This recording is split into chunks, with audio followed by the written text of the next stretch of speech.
Siapa yang hafal alhamdulillah, siapa yang tidak hafal diikuti saja.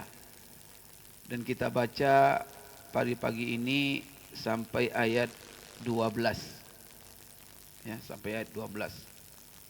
Setelah itu, setelah kita baca bersama, nanti baru kita jelaskan terjemahannya secara singkat. Setelah terjemahan secara singkat, nanti baru kita jelaskan ayat per ayat.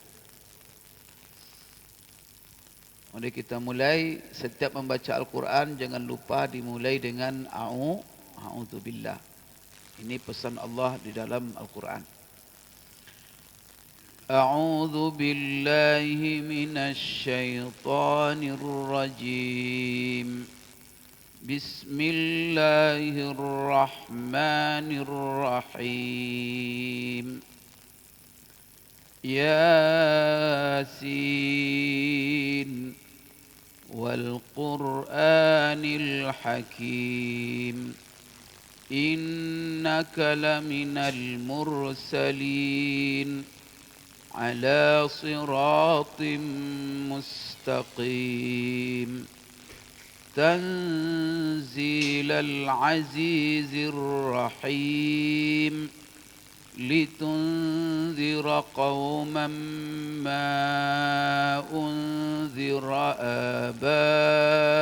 آباؤهم فهم غافلون لقد حق القول على أكثرهم فهم لا يؤمنون إنا جعلنا في أعناقهم أغلالا فهي إلى الأذقان فهم مقمحون وجعلنا من بين أيديهم سدا ومن خلفهم سدا فأغشيناهم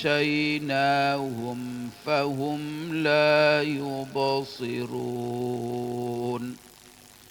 وسواء عليهم أأنذرتهم أم لم تنذرهم لا يؤمنون إنما تنذر من اتبع الذكر وخشي الرحمن بالغيب فبشره بمغفرة وأجر كريم إنا نحن نحيي الموتى ونكتب ما قدموا وآثارهم وكل شيء أحصيناه في إمام مبين صدق الله العظيم. Kita cukupkan pagi ini membaca sampai ayat ke-12. Setelah itu Bapak Ibu sekalian, mari kita simak pertama sekali apa terjemahan dari 12 ayat yang kita baca tadi. A'udzubillahi minasyaitonirrajim. Aku berlindung kepada Allah dari syaitan yang terkutuk. Bismillahirrahmanirrahim. Dengan nama Allah yang Maha Rahman dan yang Maha Rahim, yang Maha Pengasih, Maha Penyayang. Yasin. Yasin ini diterjemahkan sesuai dengan perbedaan pendapat ulama yang menjelaskan maknanya, tetapi kebanyakan bahwa huruf-huruf hijaiyah, potongan-potongan huruf hijaiyah yang ada di awal surat, kebanyakan para ulama tafsir menjelaskan Maka Yasin itu diterjemahkan Allah yang paling tahu tentang maksudnya. Ya artinya bukan arti Yasin itu begitu. Maksudnya adalah bahwa makna Yasin, kalimat Yasin itu Allah yang maha tahu. Wal Qur'anil Hakim, demi Al-Quran yang penuh hikmah. Jadi wal Quran, demi itu dari waw, ya. Di terjemahannya Yasin, Allah yang maha tahu tentang maksud dan tafsirnya. Demi Al-Quran yang penuh hikmah. Innaka laminal mursalin, sesungguhnya engkau hai Muhammad benar-benar termasuk salah seorang di antara rasul yang diutus. Mursalin, para rasul. Min itu artinya di antara. Maka sesungguhnya engkau hai Muhammad, la, lam itu lamina, kan ada di situ la, itu benar-benar, dan itu merupakan taukid untuk menguatkan. Maka di sini dikuatkan dengan inna, kemudian dikuatkan pula dengan lam. Jadi maknanya sesungguhnya engkau hai Muhammad benar-benar, dikuatkan oleh Allah, benar-benar termasuk salah seorang di antara rasul yang diutus. Ala siratim mustaqim, yang mana engkau hai Muhammad dan para rasul yang diutus itu berada di atas jalan yang lurus. Jadi ala siratim mustaqim, berada di atas jalan yang lurus, jalan yang benar. Kemudian innaka laminal mursalin ala siratim mustaqim. Jadi ingat maknanya ya, ketika kita membaca innaka laminal mursalin, sesungguhnya engkau wahai Muhammad, jadi Allah bersumpah demi Al-Quran yang penuh hikmah, sesungguhnya engkau benar-benar termasuk salah seorang di antara rasul. Dan engkau dan para rasul itu berada di atas jalan yang benar dan jalan yang lurus. Tanzilal Azizir Rahim. Al-Quran ini dan juga apa yang dibawa oleh para rasul dan yang diturunkan kepada engkau hai Muhammad, itu semuanya diturunkan ataupun turun dari Allah yang maha perkasa lagi maha penyayang. Di Al-Quran ini Tanzilal Azizir Rahim, Al-Quran ini sebagai wahyu yang diturunkan oleh yang maha perkasa lagi maha penyayang. Litunzira qauman ma unzira aba'uhum fahum ghafilun. Litunzira qauma, agar engkau hai Muhammad dengan Al-Quran ini memberikan peringatan kepada kaum. Ma unzira aba'uhum, yang mana bapak-bapak mereka, nenek moyang mereka tidak pernah mendapat peringatan. Fahum ghafilun, maka mereka lalai daripada peringatan itu. Litunzira qauman ma unzira aba'uhum fahum ghafilun. Engkau diutus hai Muhammad dengan membawa wahyu Al-Quran untuk memberikan peringatan kepada umat, kepada kaum yang mana nenek moyang dan bapak-bapak mereka tidak mendapat peringatan dan mereka lalai daripada peringatan itu. Laqad haqqal qawlu ala aktsarihim fahum la yu'minun. Sungguh. Maka pakai kata laqad itu maknanya sungguh. Pasti. Sesungguhnya telah pasti berlaku perkataan ataupun ketetapan Allah atas kebanyakan mereka. Ala aksarihim itu kebanyakan mereka. Fahum la yu'minun, dikarenakan mereka tidak beriman. Kemudian laqad haqqal qawlu ala aksarihim, juga maknanya sudah pasti azab berlaku atas mereka. Sudah pasti, sungguh sudah pasti azab berlaku atas kebanyakan mereka, dikarenakan mereka tidak beriman.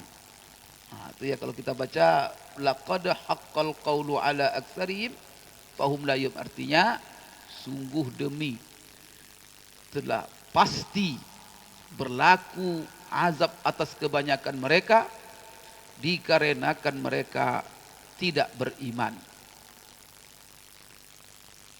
Inna ja'alna fi a'naqihim aghlala. Sesungguhnya, inna itu maknanya sesungguhnya kami.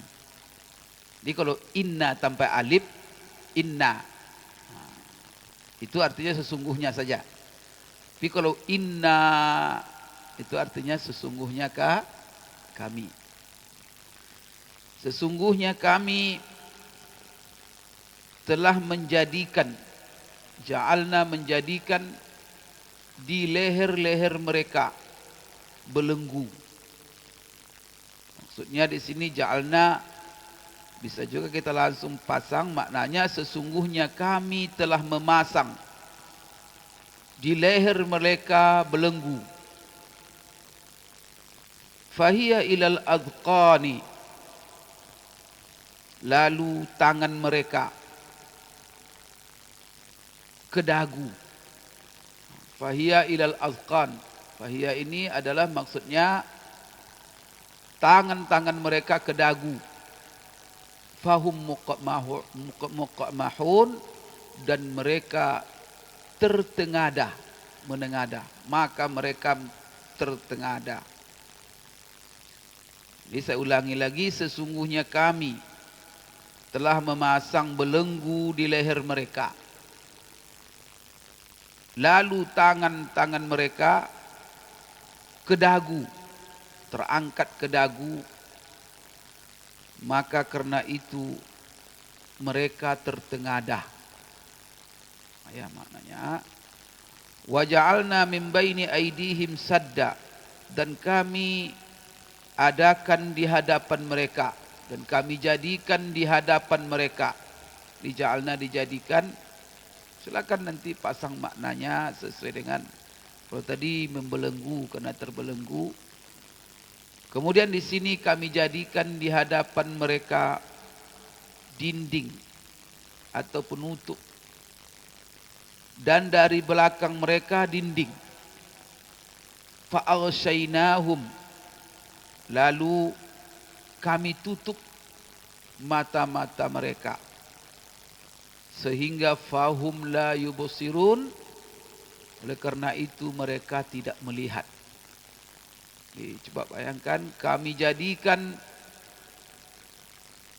penutup di hadapan mereka, dinding di hadapan mereka, dinding di belakang mereka, dan kami tutup mata mereka sehingga mereka tidak melihat.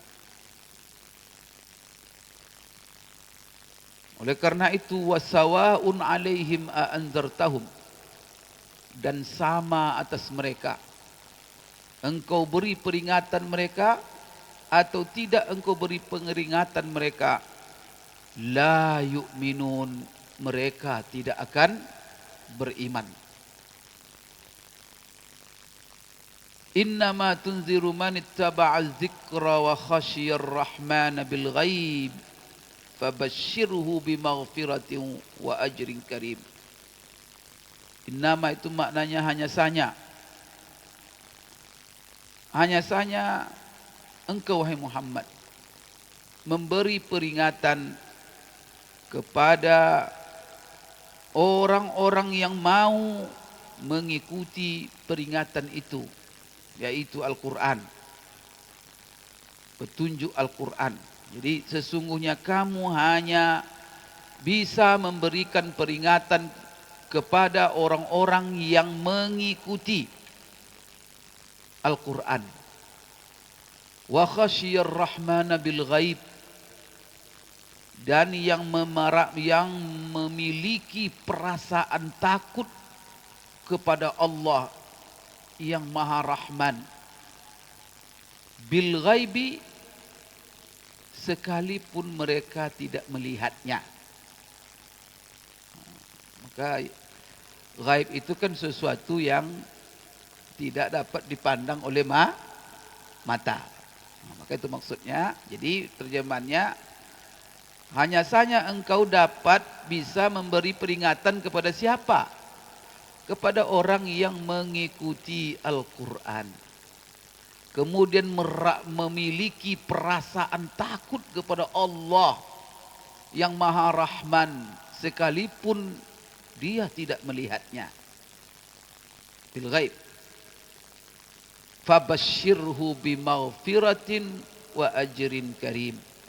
Maka beri kabar gembiralah kepada mereka atau kepada dia. Apa kabar gembiranya? Kabar gembira, maka beri kabar gembira kepada orang yang mengikuti Al-Quran, yang takut kepada Allah. Kabar gembira dari Allah dengan keampunan dari segala dosa dan pahala yang sangat mulia.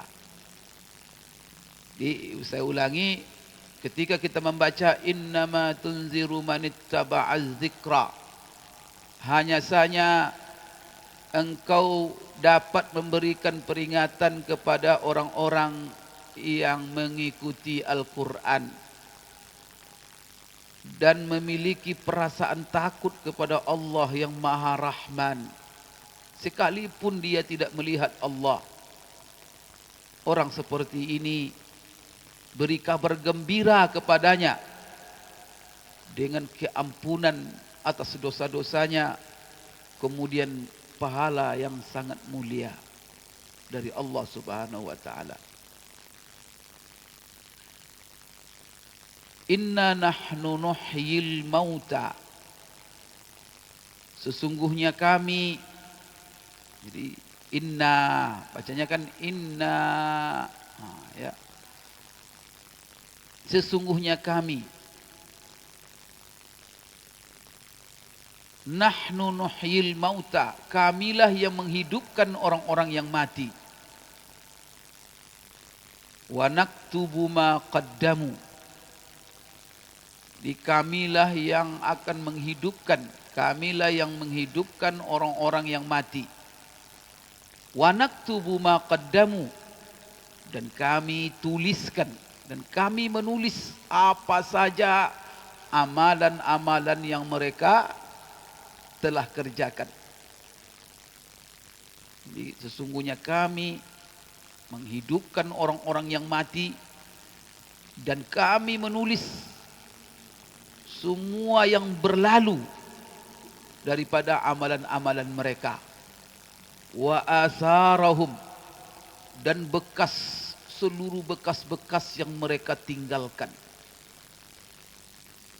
Wa kulla syai'in, dan segala sesuatu, ahsainahu, kami catat, kami himpun di dalam kitab yang nyata. Di fi imamin, di sini imamin. Jadi jangan di dalam imam, kan imam ini banyak maknanya ya. Di sini Allah pakai kata wa kulla syai'in ahsainahu fi imamin mubin. Jadi rujuk nanti ya terjemahan dan tafsirnya. Ini kata imam. Maka imam di sini maksudnya apa? Kitab induk. Di kitab induk itu adalah imam. Yang mana kitab induk dimaksud sini adalah apa yang telah Allah tulis di Lauhul Mahfuz yang merupakan maqadir kulli syai', takdir segala sesuatu. Allah sudah tuliskan semuanya di Lauhul Mahfuz, yang mana yang di Lauhul Mahfuz itu disebut catatan, yang di Lauhul Mahfuz itu disebut imam. Apa arti imam? Buku induk.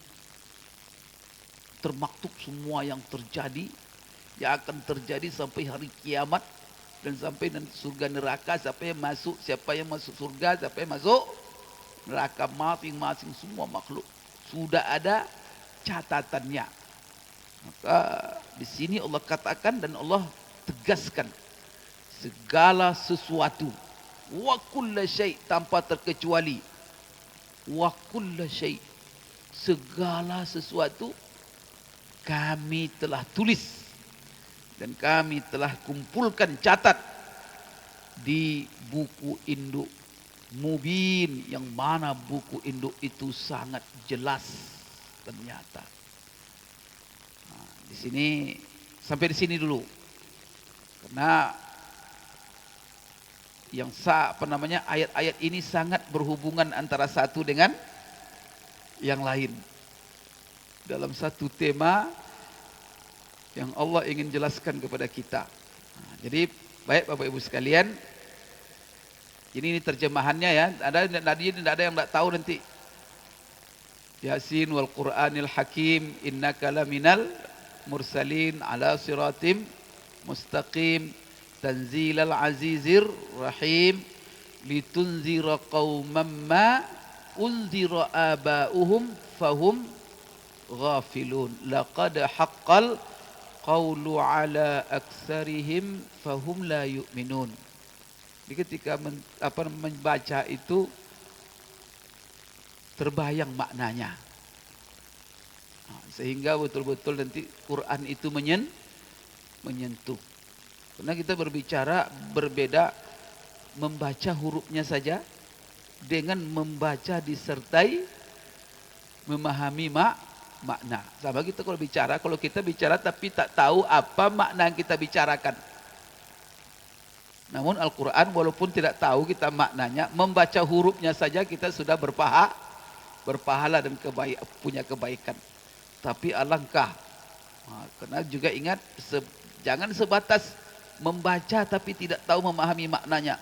Berjuang Bapak Ibu sekalian, berjuang, bersungguh-sungguh supaya Al-Quran itu minimal, kalau kita bukan menjadi ahli tafsir, minimal tahu makna singkatnya. Kalau bahasa kita terjemahannya. Untuk apa? Untuk supaya fungsi Al-Quran yang Allah turunkan kepada kita betul-betul bisa kita wujudkan. Apa itu? Sebagai hidayah, sebagai pedoman. Bagaimana kita mempedomani sesuatu yang kita tidak mengerti. Bapak Ibu pergi ke satu kota bermusafir, lalu Bapak tidak pernah masuk ke kota itu. Kemudian diberikan orang, ini petunjuk guide-nya, dalilnya. Jadi ada buku petunjuk. Tapi Bapak tidak bisa membaca buku petunjuk itu. Dan tidak mengerti bahasanya. Atau bisa bacanya tapi tak mengerti apa maknanya. Kira-kira bermanfaat enggak? Sampai kepada tujuan enggak? Nanti kita akan jelaskan Bapak Ibu sekalian di sini. Subhanallah, ini surat Yasin ini ya kalau ditafsirkan Bapak Ibu dengan segala makna dikandungnya, kita tak bisa menghinggakan ataupun sempurna mentafsirkan makna ayat itu dalam sekali. Minimal Bapak Ibu sekalian kita memahami walaupun tidak makna yang sangat dalam, yang sangat luas, ya minimal apa yang menjadi maksud daripada ayat-ayat itu secara umum. Baik. Yasin. Yasin ini kita sudah jelaskan pada pertemuan yang kemarin bahwa berbeda pendapat ahli tafsir ya di dalam menafsirkan Yasin ini.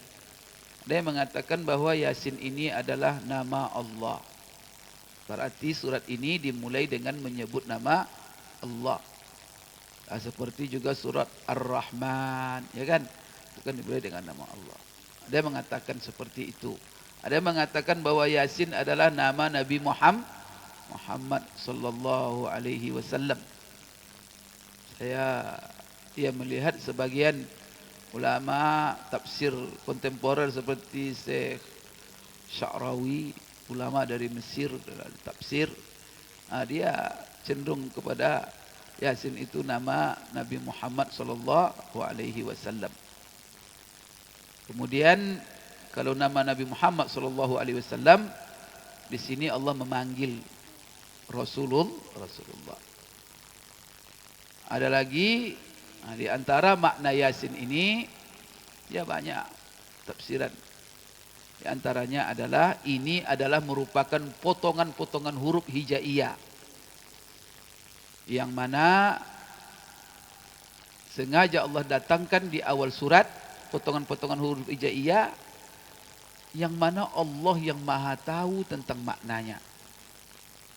Lalu apa gunanya kalau Allah yang maha tahu tentang maknanya, terus apa gunanya ditaruh dalam Al-Quran?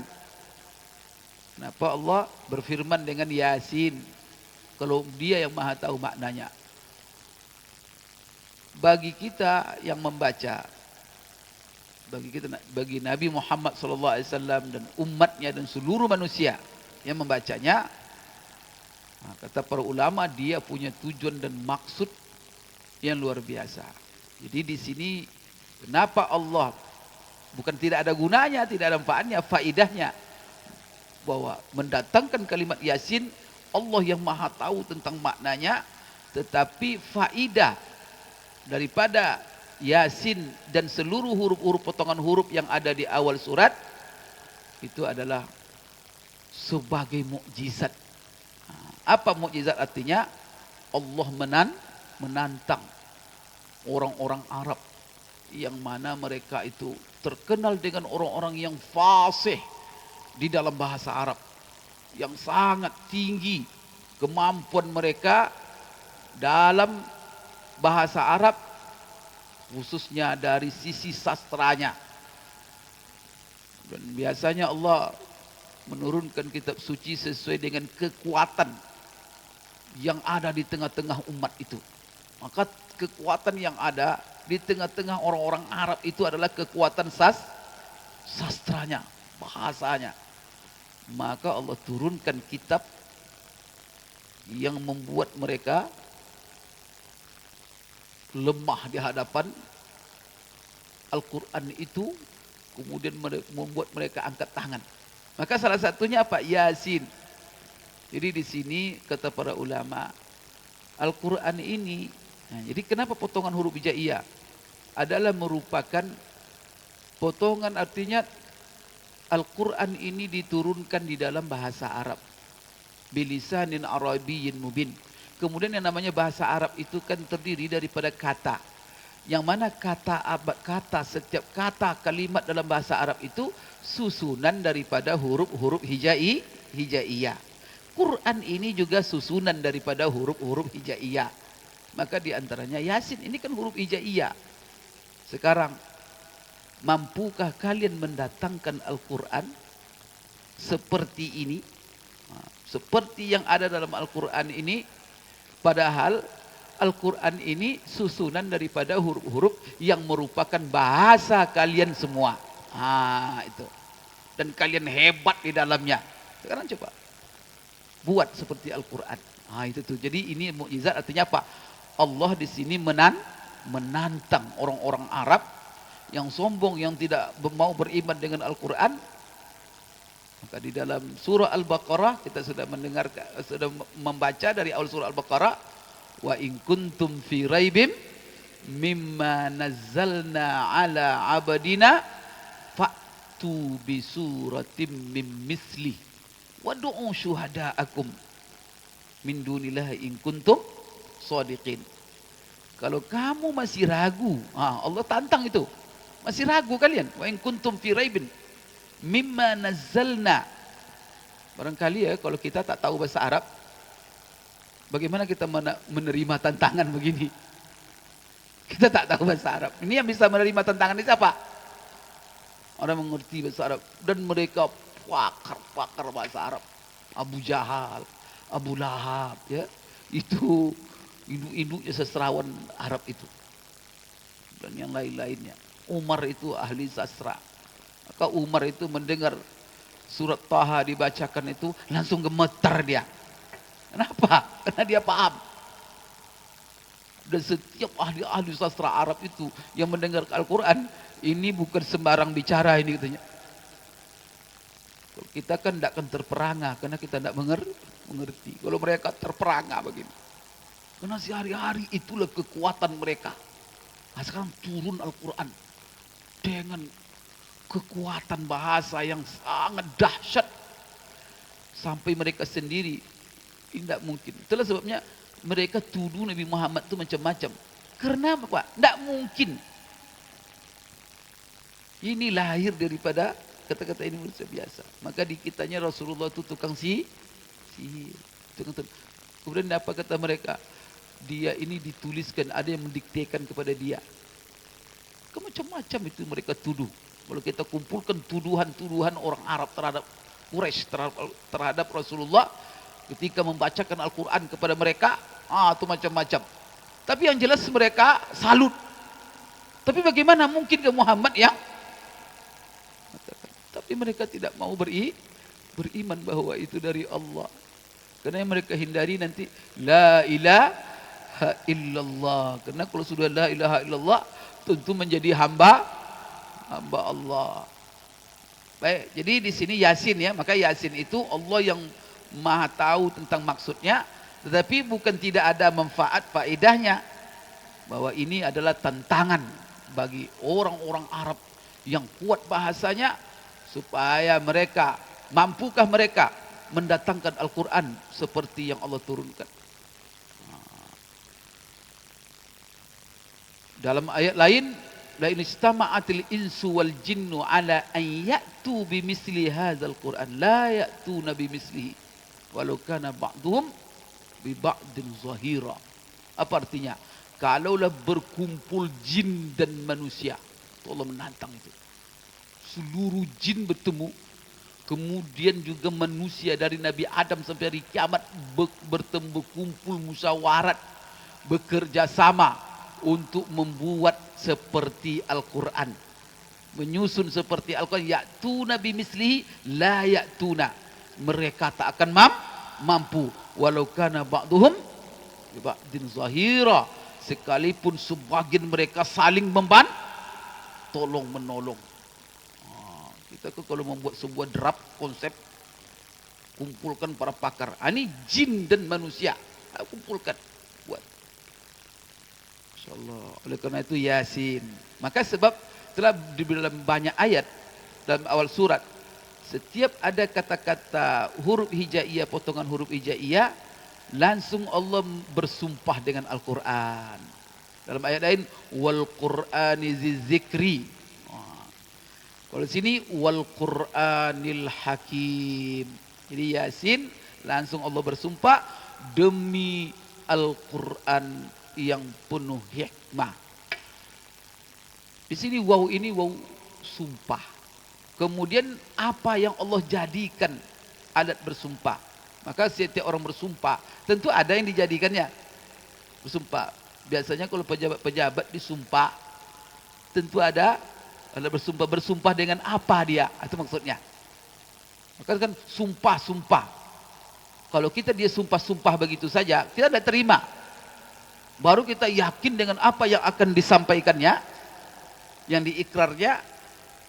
Kalau dia gunakan alat bersumpah sesuatu yang sangat agung, besar, dan menakutkan. Ya kan? Maka kita kalau pejabat bersumpah dengan nama Allah. Masya Allah. Sungguh sumpah, saya bersumpah dengan nama Allah.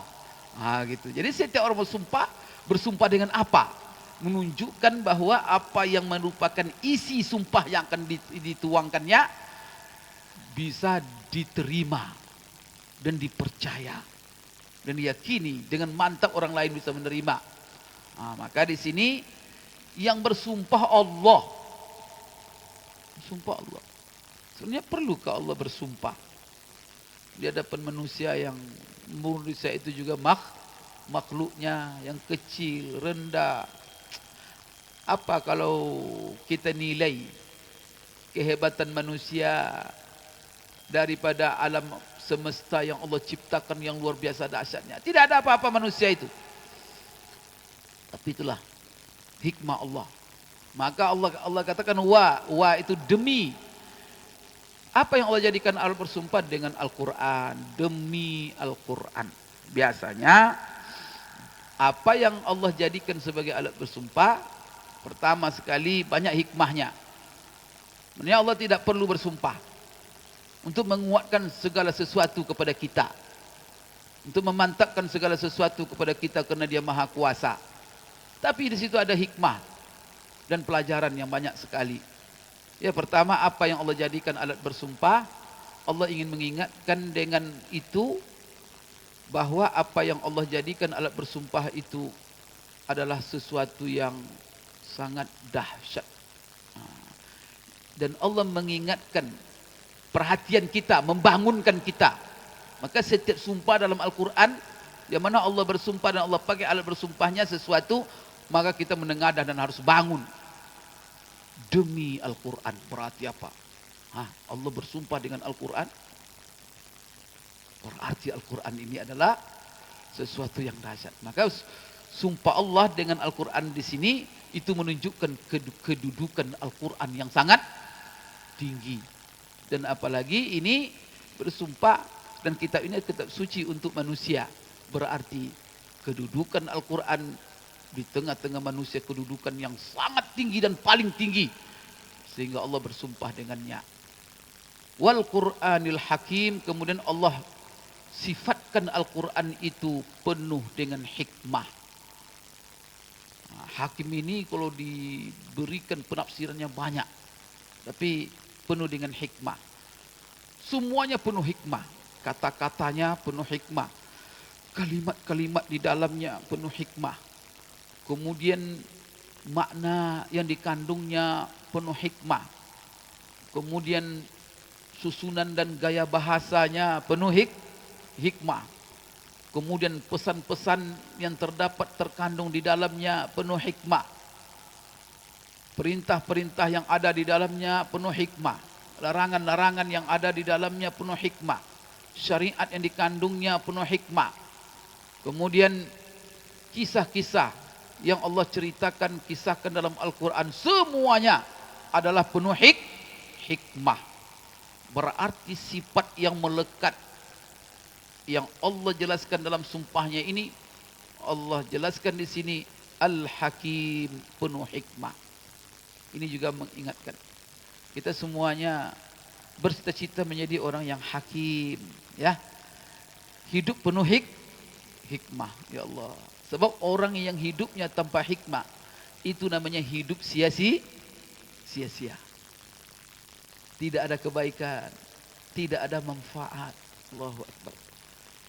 Maka seorang anak akan bangga dia kalau bapaknya adalah orang yang hakim, ya. Oleh karena itu pemimpin tertinggi itu namanya hakim. Orang-orang yang menyelesaikan perkara-perkara namanya hakim. Tapi banyak yang hakim itu tidak hakim, yang kita lihat juga. Tetapi sudah melekat, sebenarnya itu pesan, message untuk dirinya. Kenapa kau dinamakan hakim? Supaya kamu menjadi orang bijaksana. Supaya putusan-putusanmu semuanya penuh hikmah. Apa makna hikmah? Hikmah itu kebaikan semuanya. Baik semuanya, itulah hikmah. Maka di antara mana hikmah dikatakan oleh para ulama, meletakkan segala sesuatu pada tempatnya. Allahu Akbar. Berarti huruf per huruf letaknya, subhanallah. Kata per kata, Masya Allah. Bagaimana nanti gaya bahasanya, semuanya tepat pada tempatnya. Sehingga ada salah satu sisi mukjizat Al-Quran yang diungkap oleh pakar-pakar pada zaman sekarang, yaitu mengenai mukjizatul adat di dalam Al-Quran, a'dad, yaitu mukjizat hitungan-hitungan dalam Al-Quran. Bagaimana hitungan menyebut dunia dan akhirat, surga dan neraka, kata mati dan kata hidup. Itu semuanya apa? Kemudian jumlah huruf, jumlah kata, jumlah, subhanallah. Itu kalau kita baca, itu gimana mungkin Rasulullah yang menyusun itu? Dan persis dan pas. Maka orang Arab itu kalau sudah yang betul-betul ahli, Bapak Ibu sekalian, tertengadah. Baik. Jadi di sini Allah bersumpah dengan Al-Quran, dan makna Al-Quran itu dua. Yang pertama bisa dia bermakna al-jam'u, yang kedua maknanya al-qira'ah. Maknanya maktub. Jam'u itu maksudnya dia sudah dihimpun dalam satu kitab yang tertulis. Berarti Quran itu salah satu dua makna yang menonjol, terhimpun dalam mushaf yang termaktub, tertulis di Lauhul Mahfuz, dan juga tertulis di dalam mushaf yang bisa kita baca. Kemudian Bapak Ibu sekalian, dia itu Quran makru, dibacakan. Maka di situ dua makna. Kalau maktub itu Bapak Ibu sekalian dibaca dengan mata yang ada di kepala, bisa dibaca. Tapi kalau makru dibaca dengan mata hati. Karena itu walaupun dua mata kepalanya buta, tapi kalau dua mata hati terbuka, maka dia hafal Quran. Dan Quran ini dari kata qira'ah, yang mana awalnya tentu kan tertulis dalam Lauhul Mahfuz, simpan, diturunkan ke langit dunia, diturunkan kepada Rasulullah SAW, kemudian dia makru, maka baca namanya Al-Quran. Kenapa Rasulullah bacakan Al-Quran itu kepada sahabat, dan dia bacakan kenapa? Karena Quran sudah ada di dalam hati. Maka kalau dia tertulis itu di atas kertas, kalau dia dibacakan itu di dalam hati. Didiktekan, dibacakan. Maka yang bagusnya Quran itu makru, dibacakan, dari sudah tersimpan dia di dalam, maka dibaca. Kalau yang sutur di atas kertas dibaca dengan dua mata di kepala, kalau dia dalam hafalan dibaca dia dengan dua mata hati. Kan pada pertemuan kemarin saya katakan, Al-Imam Al-Mawardi di dalam An-Nukat wal Uyun, dia menjelaskan bahwa manusia itu punya 4 mata. 2 mata di kepalanya, 2 mata di dalam hatinya. 2 mata di kepalanya untuk dunia, 2 mata di hatinya adalah untuk hidayah dan akhirat. Maka siapa yang buta, bisa jadi 2 mata di kepalanya untuk dunia terbuka, tapi buta 2 mata hatinya. Itulah summum bukmun umyum fahum la ya'qilun la yarji'un. Khatamallahu ala qulubihim wa ala sam'ihim wa ala absarihim ghishawa. Tapi ada orang, jadi ada 4 ini. 2 mata kepalanya melihat, 2 mata hatinya juga melihat. Ini yang tertinggi. Ada orang yang baik lagi di bawahnya, 2 mata kepalanya buta, tapi dua mata hatinya terbuka. Yang parah adalah dua lagi. Mata kepalanya terbuka, tapi dua mata hatinya tertutup. Yang parah lagi, kedua-duanya sudah buta matanya, hatinya juga buta. Inna lillahi wa inna ilaihi raji'un. Jadi demi Quran yang penuh bijaksana atau penuh hikmah. Nah, kemudian Allah bersumpah dengan Quran yang penuh hikmah ini. Apa isi sumpahnya? Apa penekanan Allah dengan sumpah, dengan bersumpah Allah dengan Al-Quran? Jadi ingat ya, sumpah dengan Quran menunjukkan keagungan Al-Quran, dahsyatnya Al-Quran. Kemudian Allah sebut sifat Al-Quran itu hakim. Maka kalau ingin hidup ini penuh hikmah, jangan lepaskan Al-Quran. Itu maknanya itu. Maka orang yang lepas hidupnya dari Al-Quran pasti tidak bijaksana. Karena hikmah itu ada di dalam Al-Quran. Itulah kalau kita ingin menjadi bapak bijaksana, selalulah dengan Al-Quran. Ingin menjadi suami yang bijaksana, selalulah dengan Al-Quran. Ingin menjadi pemimpin yang bijaksana, harus pemimpin yang dekat dengan Al-Quran. La ilaha illallah. Lagi kalau kita menguasai maknanya, terbayang oleh kita itu bagaimana bijaksananya orang kalau seandainya Al-Quran yang menjadi pegangannya. Ibu, yakin tak kita? Seorang suami dalam rumah tangga, bapak mengatakan kalau dia pimpin rumah tangganya dengan Al-Quran, kira-kira gimana bapak itu? Kalau seorang RT memimpin warganya dengan Al-Quran, kira-kira gimana? Kalau seorang pemimpin, dia memimpin rakyatnya dengan Al-Quran, kira-kira gimana? Allahu Akbar. Bayangkan kita apa isi Al-Quran itu. Ada pimpinnya dengan begitu. Umpamanya apa? Innallaha ya'murukum an tu'addul amanati ila ahliha wa idza hakamtum bainan nas an tahkumu bil adli. Allah. Sesungguhnya Allah manusia, kalau kamu menjadi pemimpin, kamu pemegang amanah. Sesungguhnya Allah mewajibkan kepada kamu, hai para pemimpin, untuk menunaikan amanah sepenuhnya dan dengan sebenar-benarnya. Masya Allah. Nah, kalau seandainya sempat kita punya pemimpin seperti ini, bijaksana tak? Masya Allah. Wa idza hakamtum bainan nas, apabila kamu menyelesaikan persoalan-persoalan manusia, maka selesaikan permasalahan itu dengan penuh keadilan. Allahu Akbar. Ini pesan apa ini? Pesan Al-Quran.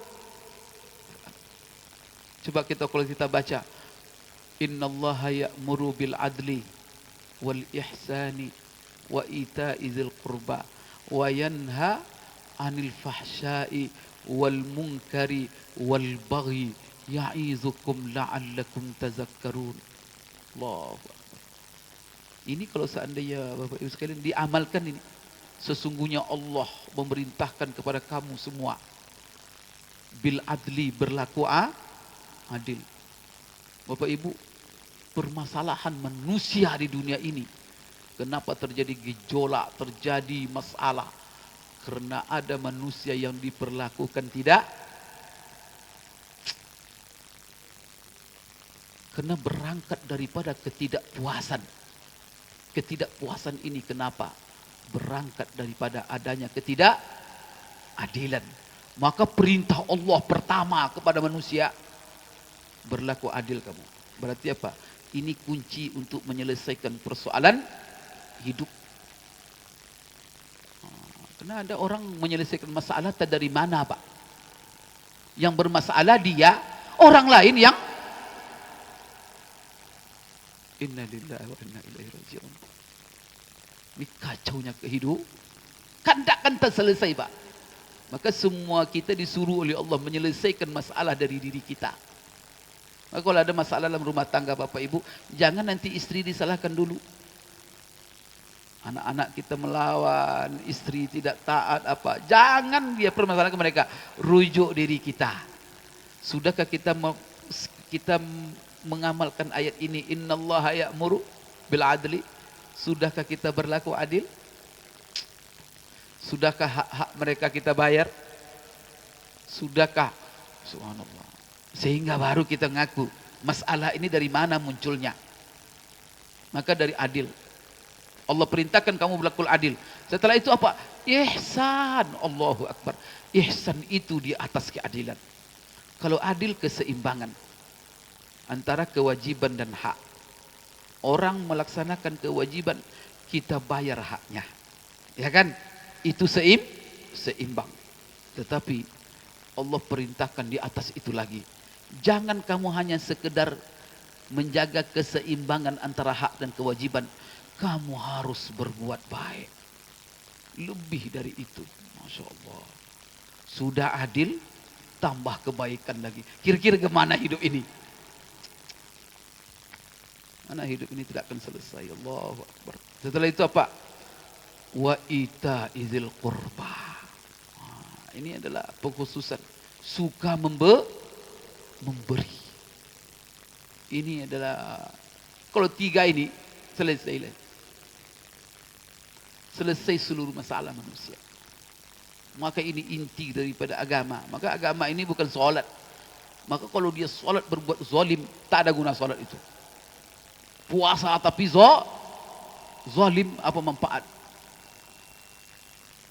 Rajin duha, rajin solat sunat, tetapi apa? Kemana-mana berlaku zalim, puasa Senin Kamis, tapi semua orang menjerit. Itulah sebabnya apa?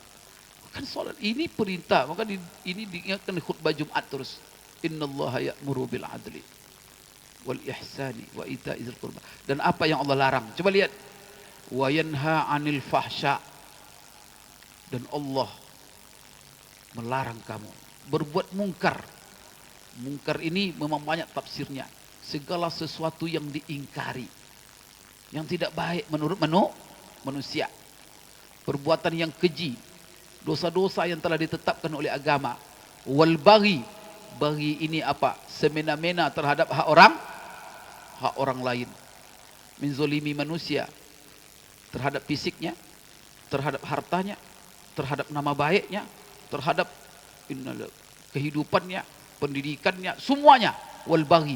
Jadi sesuatu yang di situ ada sikap penganiayaan terhadap orang lain, itu namanya al-baghi, dan Allah larang.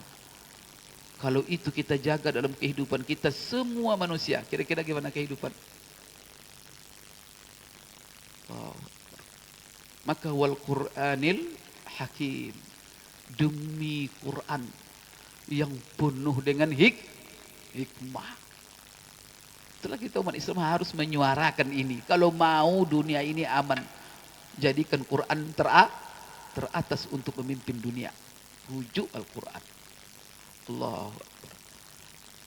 Dan Allah bersumpah di sini dengan Al-Quran yang penuh hikmah. Apa isi sumpahnya? Innaka laminal mursalin. Sesungguhnya engkau, hai Muhammad, benar-benar. Di sini Allah ingin memastikan, memantapkan supaya dibaca oleh umat manusia. Baca ini. Sesungguhnya engkau, hai Muhammad, betul-betul benar-benar Rasul. Salah seorang di antara Rasul yang diutus. Kenapa Allah bersumpah, Bapak Ibu sekalian, bahwa dengan Al-Quran bahwa Nabi Muhammad itu benar-benar Rasul? Kenapa? Karena Rasulullah SAW ketika hadir di tengah-tengah mereka, banyak di antara mereka yang menyerangnya, yang tidak percaya. Maka salah satu di antara kata-kata orang Quraisy, orang kafir Quraisy, Abu Jahal, Abu Lahab, lasta mursala, kamu bukan Rasul. Dalam surah Al-Baqarah Allah katakan, tilka ayatullahi natluha alaika bilhaq wa innaka laminal mursalin. Itu ayat-ayat Allah yang kami bacakan, natluha alaika, yang kami bacakan kepada engkau, hai Muhammad. Itu semuanya isinya kebenaran. Dan sungguhnya engkau, hai Muhammad, benar-benar salah seorang Rasul. Jadi Allah bersumpah untuk memastikan kepada kita manusia bahwa Nabi Muhammad itu benar-benar Rasul yang datang, yang diutus sengaja oleh Allah. Dan Allah bersumpah dengan Al-Quran, membawa wahyu membacakan firman Allah, membawakan wahyu Allah kepada kita. Kemudian para Rasul ala siratim mustaqim, para Rasul itu berada di atas jalan yang lurus. Bapak Ibu sekalian, kenapa di sini selalu ala siratim mustaqim? Kenapa yang paling penting dalam kehidupan kita ini siratal mustaqim? Sehingga ini yang selalu kita doakan setiap rakaat solat kita. Ihdinas siratal mustaqim, tunjuki kami kepada jalan yang lurus. Apa ini jalan ini Pak Ustaz? Apa kok ada jalan-jalan? Bapak Ibu sekalian, semua kita tidak bisa kita ingkari. Dalam kehidupan kita ini juga, kehidupan sehari-hari kita dan bagaimana kehidupan kita semuanya di dunia ini, semuanya kita dalam perjalanan. Maka kata Rasulullah, kun fid dunya ka'annaka gharibun au musafir. Artinya apa? Hiduplah kamu di dunia ini seperti seorang perantau dan seorang musafir. Allahu Akbar. Musafir itu apa? Orang yang berjalan. Setiap musafir dia punya tujuan. Kemana tujuan musafirnya? Kalau ada orang berjalan tak ada tujuan, orang gila itu. Orang sehat ketika melakukan perjalanan pasti ada tujuan. Dan kita dalam kehidupan dunia ini ibarat orang yang berjalan dan ibarat perantau yang mana kita akan berjalan menuju tujuan. Setiap orang yang berjalan menuju tujuan pasti ada jalan yang ditempuhnya, yang mana jalan itu akan menyampaikan dia kepada tujuannya. Subhanallah. Itulah sebabnya doa kita supaya apa? Yang herannya dan yang perlu kita ketahui bahwa jalan di dunia ini banyak. Maka apa? Banyak orang-orang yang menulis di persimpangan jalan. Maka kalau Bapak pergi nanti ke Pekanbaru, banyak simpang-simpang. Bapak tujuan ke Pekanbaru. Mulai dari simpang apa tuh lagi sudah ada simpang kiri. Nanti masuk ke simpang kiri ada pula simpang kapak. Akhirnya kekuat pada kerja nanti. Bapak mau ke Pekanbaru tapi apa? Jalan tak tahu. Maka jalan yang menghantarkan kita kepada tujuan itulah siratal mustaqim. Kemudian jalan yang mana yang Bapak inginkan kalau Bapak ingin sampai ke tujuan? Jalan itu lempang luas. Jalan itunya nyaman. Jalan itu penuh dengan kebaikan. Jalan itu pintas dan singkat. Jalan itu semuanya jalan. Maka di sini sirat. Jadi sirat ini, tapi ya kita tidak pengen dikatakan oleh Rasulullah, jalan surga itu penuh dengan duri. Tapi jalan sesat itu penuh dengan hawa nafsu. Maka orang kalau mengikuti hawa nafsu, itulah jalan setan yang membawa dia nanti terjerumus ke neraka. Tapi kalau dia atas mustaqim, jalan ini jalan benar, jalan ini jalan yang lurus, tapi penuh dengan duri. Sebagai ujian kita teruskan dia atau kita menyimpang. Ini jalan lurus, ini jalan yang benar untuk ujian. Tapi banyak durinya, banyak tantangannya. Tapi ini ada jalan kiri. Tapi ini hawa nafsu, cuman berujung ke neraka. Di sinilah kita diuji. Maka kita disuruh sabar di atas jalan mustaqim itu. Dan ingat bahwa Rasul itu, Rasulullah SAW dan semua Rasul. Kemudian Al-Quran yang dibacakan oleh Rasul yang turun dari Allah kepada kita. Ala siratim mustaqim. Semuanya adalah membimbing kita. Rasul diutus. Al-Quran diturunkan Allah. Semuanya untuk menjadi pedoman kita. Supaya kita berjalan dalam kehidupan ini di atas siratal mustaqim. Maka itulah sebabnya siratal mustaqim itu dijelaskan oleh Allah dalam ayat lain, siratal ladzina an'amta alaihim minan nabiyyina was-siddiqina wasyuhada was-salihin. yaitu jalan orang-orang yang telah Engkau beri nikmat ya Allah. Siapa mereka? Para nabi dan rasul, para orang-orang siddiq, orang-orang beriman yang jujur keimanannya. Kemudian lagi apa? Syuhada, orang-orang yang syahid berkorban. Semuanya dikorbankan untuk menegakkan agama Allah. Wassalihin, dan orang-orang yang saleh. Inilah jalannya. Maka kalau Bapak ingin menempuh jalan lurus, siapa yang diikuti? Ikuti jalan ini. Tapi kalau jalan orang-orang yang zalim, jalan orang-orang yang memperturutkan hawa nafsu, orang-orang yang serakah, orang-orang yang Bapak Ibu bertindak semena-mena, semuanya itu ingat waspada. Apalagi jalan setan, menjauhkan orang dari Al-Quran, menjauhkan orang dari agama Allah. Ingat, ini jalan ke neraka. Maka di ujung Al-Fatihah, ghairil maghdubi alaihim waladhdallin. Kan jelas itu. Jadi ingat, jadi ketika baca Yasin wal Qur'anil Hakim, innaka laminal mursalin ala siratim mustaqim. Allah yang Maha tahu tentang maksud surat Yasin. Demi Al-Quran. Maka kita diingatkan demi Al-Quran. Apa yang kita ingat? Dia tertulis dalam mushaf supaya kita selalu baca. Kemudian dengan Quran yang ada di dalam hati dihafal supaya selalu dia dibaca. Maka untuk selalu dibaca, kalau kita bawa Quran kemana-mana kadang tinggal. Tapi kalau dalam hati, sedang berdiri, sedang berjalan, sedang duduk, kena dalam hati, baca. Kemudian Quran itu sifatnya bijaksana. Apa yang terbayang oleh kita? Maka kalau kita hidup penuh kebijaksanaan, mengatur kehidupan pekerjaan Quran, tidak ada landasannya kecuali Al-Quran. Kemudian innaka laminal mursalin, sesungguhnya engkau betul-betul rasul. Berarti apa yang terbayang oleh kita, sesungguhnya engkau ya Muhammad betul-betul rasul. Maka asyhadu an la ilaha illallah wa asyhadu anna Muhammadar Rasulullah.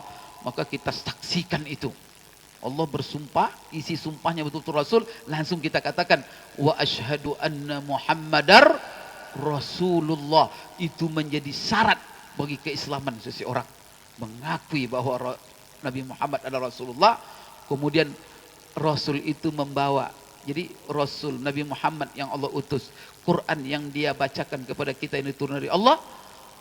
Itu bagaimana posisi yang kehidupan kita sebagai pedoman, bimbingan kita supaya kita tetap menempuh jalan yang benar sehingga kita sampai kepada tujuan. Bapak Ibu sekalian, tujuan kita adalah surga. Semuanya surga. Maka apa? Tujuan kita mencapai ridha Allah. Allahumma inna nas'aluka ridhaka wal jannah. Ya Allah, kami memohon kepadamu ridhamu dan surgamu. Untuk mencapai ridha Allah, untuk mencapai dan masuk ke dalam surga Allah ada jalan. Jalan mana yang kita tempuh? Siratal mustaqim. Siratal mustaqim itu apa bimbingannya? Apa pedomannya? Pertama Rasulullah, yang kedua adalah wahyu yang dibawanya. Maka apa kata Allah dalam Al-Quran? Wa ma yantiqu anil hawa in huwa illa wahyun yuha.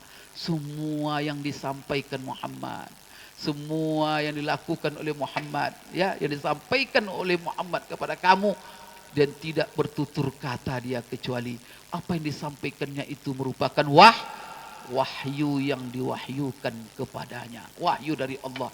Maka orang yang hidup dengan Al-Quran berarti dia hidup di bawah bimbingan Allah. Orang yang mencontoh Rasulullah dalam kehidupannya berarti itu adalah orang yang hidup di bawah bimbingan Allah. Maka apa tanda orang hidup di bawah bimbingan Allah?